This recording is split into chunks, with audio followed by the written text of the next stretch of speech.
बहुत समय पहले की बात है। पहाड़ों और घने जंगलों से घिरे एक विशाल और समृद्ध राज्य का नाम था सूर्यगढ़। उस राज्य के राजा थे राजा वीरेंद्र सिंह। राजा वीरेंद्र बहादुर, न्यायप्रिय और दयालु शासक थे। उनकी प्रजा उन्हें बहुत प्रेम करती थी। राज्य में सोने चांदी के खजाने थे, खेतों में भरपूर फसल उगती थी और लोगों के जीवन में खुशहाली थी। लेकिन राजा के जीवन में एक ऐसी बात थी जो पूरे राज्य में चर्चा का विषय बनी रहती थी। राजा की 3 रानियां थीं। पहली रानी का नाम था रानी पद्मावती। वह बहुत दयालु और धार्मिक थी। वह रोज मंदिर जाती और गरीबों को दान देती थी। दूसरी रानी थी रानी मोहिनी। उसकी सुंदरता पूरे राज्य में प्रसिद्ध थी, लेकिन उसके मन में हमेशा ईर्ष्या और लालच भरा रहता था। तीसरी रानी थी रानी चंद्रलेखा। वह सबसे छोटी थी, लेकिन बहुत बुद्धिमान थी। वह राजनीति समझती थी और अक्सर राजा को सही सलाह देती थी। राजा तीनों रानियों से प्रेम करते थे, लेकिन जब भी कोई बड़ा निर्णय लेना होता, राजा अक्सर चंद्रलेखा की सलाह लेते थे। यही बात धीरे धीरे रानी मोहिनी के मन में जलन पैदा करने लगी। एक हाथ मोहिनी अपने कक्ष में बैठी थी। बाहर बारिश हो रही थी और बिजली चमक रही थी। मोहिनी अपने आप से बोली, जब तक चंद्रलेखा महल में है, मैं कभी सबसे शक्तिशाली रानी नहीं बन सकती। उसने उसी समय एक खतरनाक योजना बना ली। अगले दिन मोहिनी चुपके से जंगल की ओर निकल गई। जंगल के बीचों बीच एक पुराना मंदिर था, जहां एक रहस्यमय तांत्रिक रहता था। मोहिनी ने उससे कहा, मुझे ऐसा मंत्र चाहिए जिससे मैं महल की सबसे शक्तिशाली रानी बन सकूं। तांत्रिक मुस्कुराया। उसने कहा, अगर तुम ये मंत्र करोगी तो पूरा राज्य तुम्हारे सामने झुक जाएगा, लेकिन इसकी कीमत बहुत बड़ी होगी। मोहिनी लालच में आ गई। उसने मंत्र सीख लिया, लेकिन उसे नहीं पता था कि यह काला जादू था। कुछ दिनों बाद राज्य में अजीब घटनाएं होने लगीं। नदी का पानी कम होने लगा, खेतों की फसलें सूखने लगीं, लोग बीमार पड़ने लगे। राजा वीरेंद्र बहुत चिंतित हो गए। उसी समय एक दिन महल में एक रहस्यमयी साधु आए। उन्होंने राजा से कहा, राजन, आपके राज्य पर संकट मंडरा रहा है और यह संकट महल के अंदर से शुरू हुआ है। राजा चौंक गए। उन्होंने पूरे महल की जांच करवाने का आदेश दिया, लेकिन किसी को कुछ पता नहीं चला। उधर रानी चंद्रलेखा को कुछ अजीब महसूस होने लगा था। एक रात वह महल के पुराने हिस्से में गई। वहां उसे जमीन पर तांत्रिक मंत्र के चिन्ह दिखाई दिए। चंद्रलेखा समझ गई कि कोई खतरनाक जादू किया गया है। उसने चुपचाप जांच शुरू कर दी। कुछ ही दिनों में उसे सच्चाई पता चल गई। ये सब रानी मोहिनी की वजह से हो रहा था। लेकिन चंद्रलेखा ने तुरंत ये बात राजा को नहीं बताई। वह पहले मोहिनी को समझाना चाहती थी। मोहिनी घबरा गई। चंद्रलेखा ने शांत स्वर में कहा, मैं सब जानती हूं। अगर तुम अभी भी ये काला जादू बंद कर दो तो राज्य बच सकता है। मोहिनी की आंखों में डर था, लेकिन उसके मन में लालच अभी भी था। वो बोली, अब बहुत देर हो चुकी है। और उसी रात राज्य में एक और भयानक घटना हुई। महल के पास की नदी अचानक काली पड़ गई। लोग डर गए। राज्य में अफवाह फैल गई कि कोई श्राप लग गया है। राजा ने अगले दिन विशाल दरबार बुलाया। दरबार में राजा बोले, जो भी इस संकट का कारण ढूंढेगा, उसे मैं राज्य का सबसे बड़ा सम्मान दूंगा। दरबार में सन्नाटा छा गया। लेकिन उसी समय एक सैनिक दौड़ता हुआ आया। उसने कहा, महाराज, जंगल के पास एक रहस्यमयी गुफा मिली है। राजा तुरंत अपने सैनिकों के साथ वहां पहुंचे। लेकिन जैसे ही वे गुफा के अंदर गए, उन्हें वहां एक ऐसा रहस्य मिला जिसने सबको हैरान कर दिया। गुफा के अंदर एक प्राचीन खजाना छिपा हुआ था, और उसी खजाने के सामने बैठा था वही तांत्रिक जिसने मोहिनी को मंत्र दिया था। राजा क्रोधित हो गए। उन्होंने तलवार निकाल ली, लेकिन तांत्रिक जोर से हंसने लगा।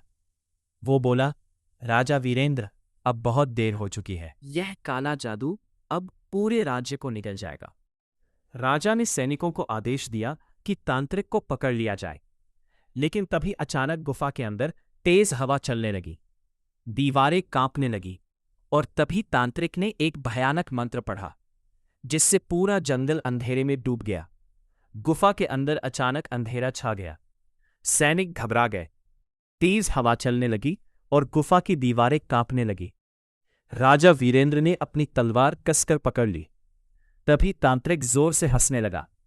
राजा वीरेंद्र, अब तुम्हारा राज्य बच नहीं सकता।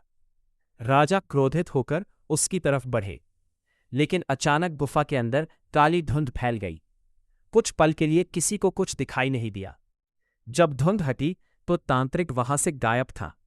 राजा समझ गए कि मामला बहुत गंभीर है। उधर महल में रानी चंद्रलेखा को भी बेचैनी हो रही थी। उसे लग रहा था कि कुछ बहुत बड़ा होने वाला है।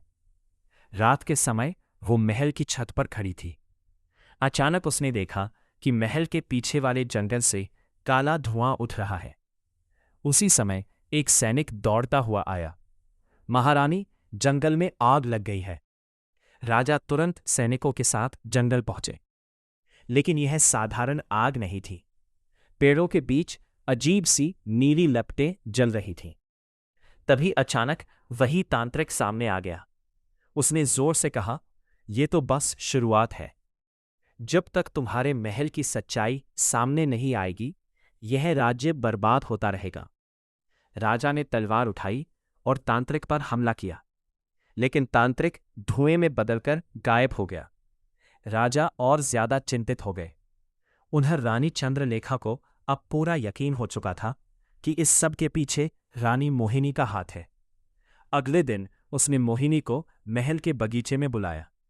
मोहिनी पहले तो मुस्कुराती रही, लेकिन जब चंद्रलेखा ने तांत्रिक का नाम लिया तो उसका चेहरा पीला पड़ गया। चंद्रलेखा बोली, अगर तुमने यह काला जादू बंद नहीं किया तो पूरा राज्य नष्ट हो जाएगा। मोहिनी की आंखों में डर था, लेकिन वो अभी भी सच स्वीकार नहीं करना चाहती थी।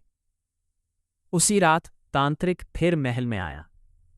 वो सीधे मोहिनी के कमरे में पहुंचा। तांत्रिक बोला, अब समय आ गया है। अगर तुम सच में सबसे शक्तिशाली रानी बनना चाहती हो तो आखिरी मंत्र करना होगा। मोहिनी ने पूछा, उसके बाद क्या होगा? तांत्रिक बोला, उसके बाद राजा भी तुम्हारे सामने झुकेंगे और पूरा राज्य तुम्हारा होगा।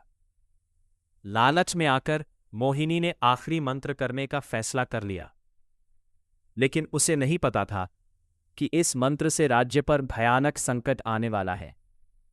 रात के 12 बजे उसने वो मंत्र पढ़ना शुरू किया।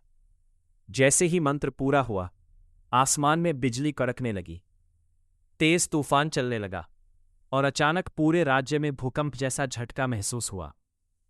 महल की दीवारें हिलने लगीं। लोग डरकर अपने घरों से बाहर निकल आए। राजा वीरेंद्र समझ गए कि अब संकट बहुत बड़ा हो चुका है। तभी अचानक महल के द्वार पर वही रहस्यमयी साधु फिर से प्रकट हुए। उन्होंने राजा से कहा, राजन, अब सच्चाई सामने लाने का समय आ गया है। महल के दरवाजे पर खड़े उस रहस्यमयी साधु को देखकर राजा वीरेंद्र तुरंत उनके पास गए। राजा ने कहा, महाराज, कृपया हमारी मदद कीजिए। हमारा राज्य भयानक संकट में है। साधु ने शांत स्वर में कहा, राजन, यह संकट किसी बाहरी दुश्मन ने नहीं बनाया। यह संकट आपके महल के अंदर से पैदा हुआ है। राजा ने तुरंत दरबार बुलाने का आदेश दिया। कुछ ही देर में पूरा दरबार इकट्ठा हो गया। तीनों रानियां भी वहां मौजूद थीं। साधु धीरे धीरे दरबार के बीच आए और बोले, इस राज्य पर काला जादू किया गया है और यह जादू महल के अंदर से हुआ है। यह सुनकर पूरे दरबार में सन्नाटा छा गया। साधु ने अपनी उंगली उठाई और सीधा रानी मोहिनी की तरफ इशारा किया। इस काले जादू के पीछे यही है। यह सुनते ही दरबार में हड़कंप मच गया। राजा वीरेंद्र की आंखों में क्रोध भर गया। उन्होंने गुस्से में पूछा, मोहिनी, क्या यह सच है? मोहिनी कुछ पल तक चुप रही। उसका चेहरा डर से पीला पड़ गया था। आखिरकार उसकी आंखों से आंसू निकल आए। वह रोते हुए बोली, हाँ महाराज, ये सब मैंने किया है। दरबार में खड़े लोग एक दूसरे की तरफ देखने लगे। राजा ने क्रोधित होकर पूछा, तुमने ऐसा क्यों किया? मोहिनी रोते हुए बोली, मुझे हमेशा लगता था कि आप रानी चंद्रलेखा को ज्यादा महत्व देते हैं। मैं सबसे शक्तिशाली रानी बनना चाहती थी। ये सुनकर राजा बहुत दुखी हो गए। उसी समय अचानक दरबार के बीच काला धुआं फैलने लगा। कुछ ही पलों में वही तांत्रिक वहां प्रकट हो गया। वह जोर से हंसने लगा। अब बहुत देर हो चुकी है। तांत्रिक ने एक भयानक मंत्र पढ़ना शुरू कर दिया। महल की दीवारें कांपने लगी। सैनिकों ने उसे पकड़ने की कोशिश की, लेकिन वह काले धुएं में गायब होता और फिर दूसरी जगह दिखाई देता। तभी साधु आगे आए। उन्होंने अपनी आंखें बंद की और एक तेज मंत्र पढ़ा। अचानक पूरे दरबार में तेज रोशनी फैल गई। तांत्रिक पीछे हट गया। साधु की आवाज अचानक बदल गई। वह अब साधारण साधु नहीं लग रहे थे। कुछ ही पल में उनका रूप बदल गया। दरबार में खड़े लोग हैरान रह गए, क्योंकि उनके सामने खड़े थे स्वयं भगवान शिव। पूरा दरबार उनके चरणों में झुक गया। भगवान शिव ने गंभीर स्वर में कहा, लालच और ईर्ष्या इंसान को विनाश की ओर ले जाती है। तांत्रिक ने फिर हमला करने की कोशिश की, लेकिन भगवान शिव ने अपनी तीसरी आंख की शक्ति से उसे भस्म कर दिया। कुछ ही पलों में तांत्रिक राख बनकर जमीन पर गिर पड़ा। जैसे ही तांत्रिक मरा, राज्य पर छाया हुआ काला जादू भी खत्म हो गया। आसमान साफ हो गया। तूफान रुक गया। लोगों के चेहरे पर फिर से खुशी लौट आई। रानी मोहिनी भगवान शिव के चरणों में गिर पड़ी। वो रोते हुए बोली, मुझे माफ कर दीजिए। मेरी वजह से पूरा राज्य संकट में आ गया। भगवान शिव बोले, गलती करने वाला बुरा नहीं होता, लेकिन जो अपनी गलती स्वीकार नहीं करता वही सबसे बड़ा अपराधी होता है। फिर भगवान शिव ने राजा से कहा, राजन, अगर आप इसे माफ कर देंगे तो ये अपनी गलती सुधारने का मौका पाएगी। राजा वीरेंद्र कुछ पल तक चुप रहे। फिर उन्होंने गहरी सांस ली और कहा, मोहिनी, मैं तुम्हें माफ करता हूं, लेकिन आज के बाद तुम्हें राज्य की सेवा करनी होगी। मोहिनी रोते हुए बोली, मैं वचन देती हूं महाराज। इसके बाद भगवान शिव मुस्कुराए और धीरे धीरे प्रकाश में विलीन हो गए।